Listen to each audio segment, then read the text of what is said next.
ایک صحابی رسول ہے, مزدوری نہیں مل رہی ہے, بڑا پریشان ہو گئے, 3 دن ہو گئے, گھر میں فاقہ کشی کی نوبت آ گئی.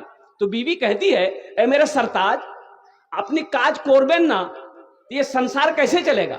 مان کے آپ بھوک برداشت کر لیں گے, ہم برداشت کر لیں گے, لیکن یہ چھوٹا چھوٹا بچہ یہ بھوک برداشت نہیں کر سکے گا, کچھ تو انتظام کرو. یہ صحابی اور قربان جائیے رضوان اللہ تعالی علیہ اجمعین نے کہا کہ میری بیوی غم نہ کرو, او میرا اللہ سب سے بڑا رزاق ہے.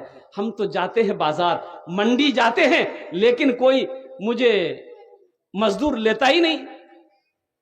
غم نہ کرو, ایک لوٹا پانی لے آؤ. بیوی گئی, ایک لوٹا پانی لے آئی, یہ وضو بنایا, تازہ وضو بنایا, وضو بنا کر 2 رکعت نفل کی نماز پڑھی, اللہ کی بارگاہ میں دعا کیا. اپنی بیوی سے کہتا ہے کہ جاؤ جا کر دیکھو وہ چکی چل رہی ہے. اچھا بولیں کہ اوٹا گیہوں جو آٹا پیستے ہم لوگ کس کو کی بولیں, اپنا چکی بولیں نا, کہ جاتا بولیں, لو جاتا چل رہا ہے, جا کے دیکھو تو جاتا چل رہا کہ نہیں. بیوی بھاگ کے گئی, دیکھی نہیں چل رہا, لوٹ کے آئی, بولا نہیں چل رہا ہے. یہ صحابی کہتے ہیں کہ ہو نہ ہو میری نماز میں کوئی کمی رہ گئی ہے. ہو نہ ہو میری نماز میں کوئی کمی رہ گئی ہے, اے میری بیوی ایک لوٹا پانی اور لے آؤ. پھر بیوی گئی, ایک لوٹا پانی لے آئی, پھر تازہ وضو بنائے, پھر 2 رکعت نماز پڑھے, رب کی بارگاہ میں رو رو کر دعا کی. نماز کے بعد, دعا سے فارغ ہونے کے بعد اپنی بیوی سے کہتے ہیں کہ جا تو دیکھ تو جاتا چل رہا ہے کہ نہیں چل رہا ہے. بیوی بھاگ کر گئی, دیکھتی ہے, دیکھتی کیا ہے, جاتا چل رہا ہے, آٹا نکل رہا ہے. سبحان اللہ بولے تو ماشاء اللہ. جاتا چل رہا ہے, آٹا نکل رہا ہے, چکی چل رہی ہے, آٹا نکل رہا ہے.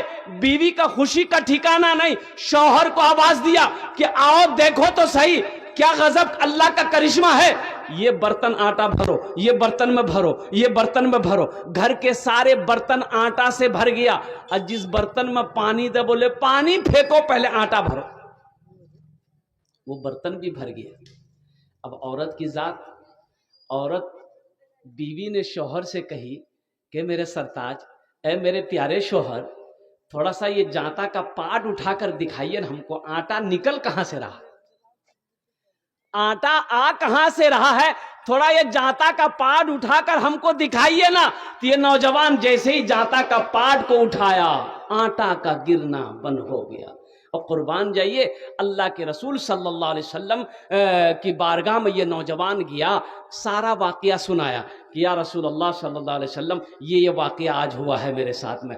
تو اللہ کے رسول ارشاد فرماتے ہیں, اے نوجوان, اگر تو اس چکی کے پاٹ کو اٹھا کر نہ دیکھتا تو قسم ہے اس رب کی جس نے مجھے نبی برحق بنایا ہے, قیامت تک اس چکی سے آٹا نکلتا رہتا, تیری نسلیں کھاتی رہتی, کبھی بند نہ ہوتا.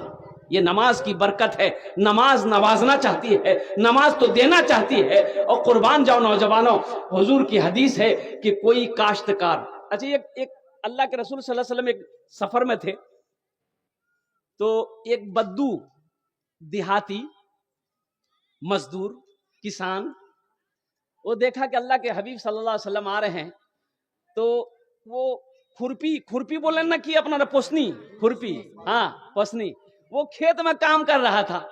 وہ نظر پڑ گئی تو مٹی ہاتھ میں لگی ہوئی تھی, اور وہ کھرپی کو پوسنی کو چھوڑا, وہ دوڑا آیا, اللہ کے رسول کو سلام کیا, اپنا ہاتھ کو بڑھایا مصافحہ کرنے کے لیے. تو اللہ کے رسول صلی اللہ علیہ وسلم نے جب اپنے ہاتھ کو بڑھائے تو یہ دیہاتی, یہ بدو اپنے ہاتھ کو پیچھے کھینچ لیا. تو اللہ کے رسول صلی اللہ علیہ وسلم نے ارشاد فرمایا, کیا ہوا؟ کہا کہ یا رسول اللہ, میرا ہاتھ اس لائق نہیں ہے کہ آپ کے جسم سے میں اپنے ہاتھوں کو ملاؤں, مٹی لگی ہے, آپ کا ہاتھ گندا ہو جائے گا.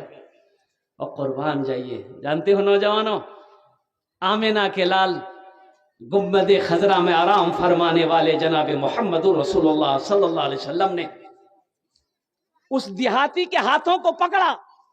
اب پکڑنے کے بعد یوں اپنے قریب لایا اور ہونٹوں سے چوما,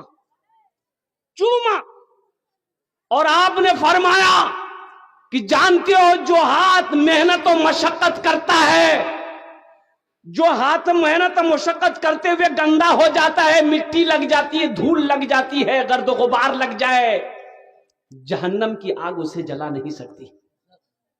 سبحان اللہ، کیا مقام ہے۔